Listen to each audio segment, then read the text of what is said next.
संघर्ष जितना बड़ा होगा जीत उतनी ही शानदार होगी। नमस्कार दोस्तों, मैं Om Prakash Goswami education to all YouTube channel में आपका हार्दिक स्वागत है। Hindi class 10th second term board परीक्षा सत्र 2021-22 जो कि 18 मई को होने जा रही है, 40 अंक के इस पूरे पेपर की बात करेंगे। दोस्तों, इस वीडियो में हम अनुच्छेद लेखन जो कि 5 अंक का आएगा, पत्र लेखन जो कि 5 अंक का आएगा, 2 विज्ञापन लेखन 5 अंक के और 2 संदेश लेखन 5 अंक के, पाठ्यपुस्तकों से आने वाले प्रश्नों के उत्तर कैसे लिखें, इन सब की बात विद एग्जाम्पल हम इस वीडियो में करेंगे। दोस्तों, पाठ्यपुस्तकों यानी क्षितिज भाग 2 से गद्य पाठों से 2-2 अंक के 4 प्रश्न यानी 8 अंक के प्रश्न आएंगे।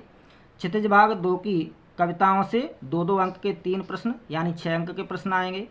कृतिका भाग 2 से 3-3 अंक के 2 प्रश्न यानी 6 अंक के प्रश्न आएंगे। इस तरह से पाठ्य पुस्तकों से 20 अंक के प्रश्न आएंगे। तो सबसे पहले बात करते हैं क्षितिज भाग 2 के गद्य पाठों से 2-2 अंक के 4 प्रश्न आएंगे, 8 अंक के प्रश्न। 2 अंक के प्रश्नों का उत्तर किस तरह से लिखें कि आपको 2 में से 2 अंक मिलने की पूरी उम्मीद रहे। प्रश्न है, लेखक ने फादर बुल्के को मानवीय करुणा की दिव्य चमक क्यों कहा है? उत्तर, लेखक ने फादर कामिल बुल्के को मानवीय करुणा की दिव्य चमक इसलिए कहा है क्योंकि फादर नेकदिल इंसान थे। उनकी रगों में दूसरों के लिए प्यार, अपनत्व और ममता भरी थी। दूसरों के दुख में सदैव शामिल होना और सांत्वना भरे शब्दों से उनका दुख हर लेना। फादर की करुणा स्वार्थ से रहित एवं प्रेम और अपनत्व से युक्त सभी के लिए समान थी। तो 2 अंक के प्रश्न के उत्तर में आप इस तरह से 2-3 पॉइंट में लिखेंगे तो 2 में से 2 अंक मिलने की पूरी उम्मीद रहेगी। अब बात करते हैं क्षितिज भाग 2 की कविताओं से आने वाले प्रश्नों की। क्षितिज भाग 2 की कविताओं से 2-2 अंक के 3 प्रश्न करने होंगे, 6 अंक के प्रश्न। प्रश्न है, कविता में बादल किन किन अर्थों की ओर संकेत करता है? उत्साह कविता के आधार पर उत्तर दीजिए। 2 अंक का प्रश्न है, तो 2 अंक के प्रश्न के उत्तर में आप 2-3 पॉइंट में इस तरह से बना करके लिख सकते हैं। उत्तर, कविता में बादल निम्नलिखित अर्थों की ओर संकेत करता है। पानी बरसाकर सबकी प्यास बुझाने वाला परोपकारी रूप, गर्जन कर क्रांतिकारी चेतना जगाने वाला क्रांतिकारी रूप, नव निर्माण कर नव जीवन प्रदान करने वाला रूप। तो इस तरह से कविताओं से आने वाले प्रश्नों के उत्तर 2 मार्क्स का प्रश्न है तो उसका उत्तर 2-3 पॉइंट में बना करके लिखेंगे तो 2 में से 2 अंक आने की उम्मीद रहेगी। एक और कविता के प्रश्न की बात करते हैं कन्यादान कविता से। माँ को अपनी बेटी अंतिम पूंजी क्यों लग रही थी? कन्यादान कविता के आधार पर उत्तर दीजिए। उत्तर, माँ को अपनी बेटी अंतिम पूंजी इसलिए लगती है क्योंकि माँ अपनी बेटी के सबसे करीब होती है। वह अपने सारे सुख दुख अपनी बेटी के साथ बांटती है, शेयर करती है। वह उसे पूंजी की तरह पालती है और अच्छे सुंदर संस्कार देती है। बेटी को विदा करते समय माँ को ऐसा लगता है मानो उससे सब कुछ छिन रहा हो, इसलिए माँ को अपनी बेटी अंतिम पूंजी लग रही थी। तो इस तरह से 2 अंक के प्रश्न का उत्तर आप 2-3 पॉइंट में बना करके लिखेंगे तो 2 में से 2 अंक आने की पूरी उम्मीद रहेगी। अब बात करते हैं कृतिका भाग 2 से आने वाले प्रश्नों का उत्तर किस तरह से लिखें। तो कृतिका भाग 2 से 3-3 अंक के 2 प्रश्न करने होंगे, 6 अंक के प्रश्न आएंगे। प्रश्न है, प्राकृतिक सौंदर्य के अलौकिक आनंद में डूबी लेखिका को कौन कौन से दृश्य झकझोर गए? साना साना हाथ जोड़े पाठ से है। 3 अंक का प्रश्न। तो 3 अंक के प्रश्न में 3-4 पॉइंट में आप इस तरह से उत्तर लिखेंगे तो 3 में से 3 अंक आने की उम्मीद रहेगी। उत्तर, जब लेखिका हिमालय के प्राकृतिक अनुपम सौंदर्य के अलौकिक आनंद में डूबी हुई थी तब निम्न दृश्य लेखिका को झकझोर गए। पहाड़ी औरतों को पत्थर तोड़ते देखकर जिनकी कोमल काया, हाथों में हथौड़े तथा पीठ पर बंधे झोलों में उनके बच्चे, पहाड़ी लोगों की जीवन जीने की श्रम साधना, स्वर्गिक सौंदर्य में भूख, मौत, दैन्य और जिंदा रहने की जंग, कड़ाके की सर्दी में बर्फ के बीच देश की रक्षा में तैनात फौजी, इन सभी दृश्यों ने लेखिका को झकझोर दिया। तो इस तरह से 3 अंक के प्रश्न का उत्तर आप इस तरह से 3-4 पॉइंट में बना करके लिखेंगे तो 3 में से 3 अंक आने की उम्मीद रहेगी कृतकाश से आने वाले प्रश्नों में से। अब बात करते हैं दोस्तों अनुच्छेद लेखन की। ये 5 अंक का आएगा। इसका मूल्यांकन 1 अंक उचित फॉर्मेट, 3 अंक विषय वस्तु यानी मटेरियल और 1 अंक भाषा शुद्धता के लिए दिया जाता है। तो अनुच्छेद लेखन प्रश्न पत्र में दिए गए संकेत बिंदुओं के आधार पर लिखें। प्रारंभ, मध्य और अंत में उचित उद्धरण यानी कोटेशन भी लिखें।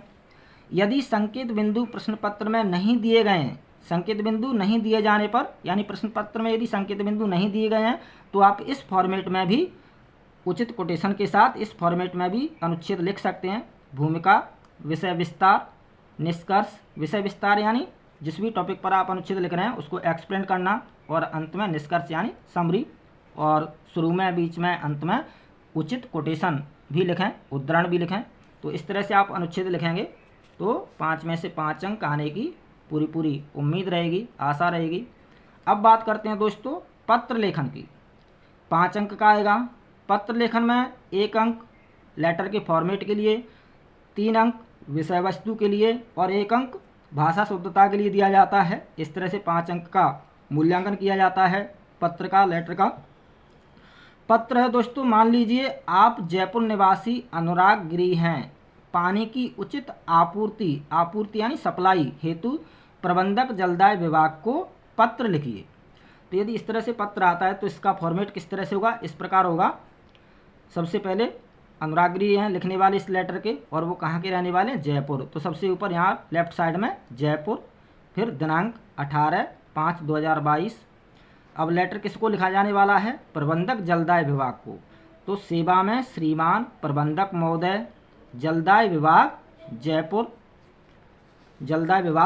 जयपुर, विषय पानी की उचित आपूर्ति हेतु। उसके बाद मान्यवर, कॉमा, और नीचे की लाइन से लिखना शुरू करेंगे।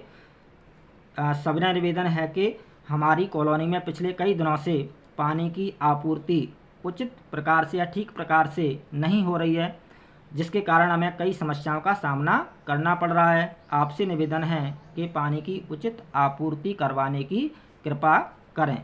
इस तरह से मान्यवर के बाद लेटर की मैन बॉडी में लिखेंगे। उसके बाद धन्यवाद, और धन्यवाद के बाद भवदीय, और भवदीय के बाद पत्र को लिखने वाला कौन है? अनुराग गिरी। दोस्तों एक बात का ध्यान रखना है, यदि प्रश्न पत्र की भाषा में, प्रश्न पत्र में यदि यह नहीं दिया गया है कि लिखने वाला कौन है, तो यहाँ पर भवदीय के नीचे आवासा लिखेंगे, और ऊपर जहाँ पर हमने जयपुर लिखा था वहाँ पर भी आप क्या लिखेंगे? आवासा नगर। यदि प्रश्न पत्र में दिया गया है कि लिखने वाला कौन है, कहाँ का रहने वाला है, तो फिर वही लिखा जाएगा। इस बात का ज़रूर ध्यान रखें लेटर के फॉर्मेट में। यदि आप इस तरह से पत्र लिखेंगे तो निश्चित रूप से आपको 5 में से 5 अंक अवश्य मिलने की उम्मीद रहेगी। अब बात करते हैं दोस्तों विज्ञापन लेखन की, जो कि 5 अंक का आएगा, यानी 2.5 प्लस 2.5 यानी 2.5 अंक के 2.5 प्लस 2.5 5 अंक के 2 विज्ञापन आएंगे। तो विज्ञापन यदि आप इस तरह से लिखेंगे तो पूरे में से पूरे अंक आने की उम्मीद रहेगी। दोनों विज्ञापनों पर आपको 5 में से 5 अंक मिलने की उम्मीद रहेगी। विज्ञापन है पुस्तक मेले का विज्ञापन तैयार कीजिए, इस तरह का प्रश्न है। तो पुस्तक मेले का विज्ञापन इस तरह से बनाया जा सकता है। सबसे ऊपर लिखेंगे विज्ञापन लेखन। खुशखबरी खुशखबरी खुशखबरी, पुस्तक प्रेमियों के लिए जून से शुरू होने जा रहा है आनंद पुस्तक मेला। ज्ञान विज्ञान एवं साहित्य की नवीन पुस्तकें, रोचक, मनोरंजक और ज्ञानवर्धक पुस्तकें, बाल साहित्य और महिलाओं के लिए उपयोगी पुस्तकें, तरह तरह की पुस्तकें एक ही स्थान पर, स्थान यानी स्थल जहाँ पर पुस्तक मेले का आयोजन किया जा रहा है, स्थान खेल मैदान आवासा नगर। इस तरह से इस फॉर्मेट में आप यदि विज्ञापन लिखेंगे तो दोनों विज्ञापनों पर आपको 2.5 प्लस 2.5 यानी 5 में से 5 अंक मिलने की उम्मीद रहेगी। कुछ आप टॉपिक से रिलेटेड ड्राइंग भी कर सकते हैं, पिक्चर बना सकते हैं पेन या पेंसिल से, पेन से ही बनाएं। जैसे कि यहाँ पर ये बनाया गया है दोनों साइड में पुस्तक का ड्राइंग बनाया गया पिक्चर, तो इस तरह से टॉपिक से रिलेटेड पेन से कुछ ड्राइंग या इस तरह की पिक्चर बनाने की भी कोशिश करें। इस तरह से यदि आप विज्ञापन लिखेंगे तो निश्चित रूप से आपको दोनों विज्ञापनों पर 5 में से 5 अंक मिलने की उम्मीद रहेगी। अब बात करते हैं दोस्तों संदेश लेखन की। शिक्षक दिवस की शुभकामना का संदेश लिखना है। संदेश 2.5 + 2.5 यानी 5 अंक के 2 संदेश लेखन आएंगे। तो संदेश शिक्षक दिवस की शुभकामना का संदेश, नमूना आप देख सकते हैं। दिनांक 5/9/2022 यानी 5 सितंबर 2022, समय प्रातः 9 बजे। आदरणीय गुरुवर सादर चरण वंदन। अज्ञान रूपी अंधकार को ज्ञान रूपी प्रकाश से प्रकाशित करने वाले, मेरे जीवन को शिक्षा रूपी अमृत से सींचने वाले मेरे परम प्रिय, आपको शिक्षक दिवस की हार्दिक शुभकामनाएं। आपका प्रिय शिष्य अब स। आपका प्रिय शिष्य अब स। तो शिक्षक दिवस का आप संदेश इस फॉर्मेट में इस तरह से लिख सकते हैं। तो इस तरह से आप यदि संदेश लिखेंगे इस फॉर्मेट में उचित शब्द सीमा का ध्यान रखते हुए, तो आपको 5 में से 5 अंक मिलने की उम्मीद रहेगी दोनों संदेश लेखन में। एक और संदेश लेखन का एग्जाम्पल हम देखते हैं। छोटी बहन को जन्मदिन की शुभकामना संदेश, यानी आपकी छोटी बहन का जन्मदिन है तो उसको शुभकामना देते हुए संदेश लेखन। छोटी बहन को जन्मदिन की शुभकामना संदेश। दिनांक 18/5/2022, समय प्रातः 9 बजे। प्रिय अनुजा, अनुजा यानी छोटी बहन, खुश रहो, अपने जीवन में नित्य नवीन प्रगति करती रहो, तुम्हारी हर एक मनोकामना पूरी हो। स्वस्थ सुखद सफल जीवन की मंगल कामनाओं के साथ जन्मदिन की असीम अनंत शुभकामनाएं। आयुष्मान भव, चिरायु भव, तुम्हारा अग्रज अब स। अग्रज यानी बड़ा भाई, तुम्हारा अग्रज यानी तुम्हारा बड़ा भाई अब स। तो जन्मदिन की शुभकामना का संदेश इस तरह से लिख सकते हैं छोटी बहन को। तो इस फॉर्मेट में यदि आप संदेश लेखन करेंगे तो निश्चित रूप से दोनों संदेश लेखन में आपको 5 में से 5 अंक मिलने की उम्मीद रहेगी। बहुत बहुत धन्यवाद, हार्दिक शुभकामनाएं, all the best, good luck, जय हिंद।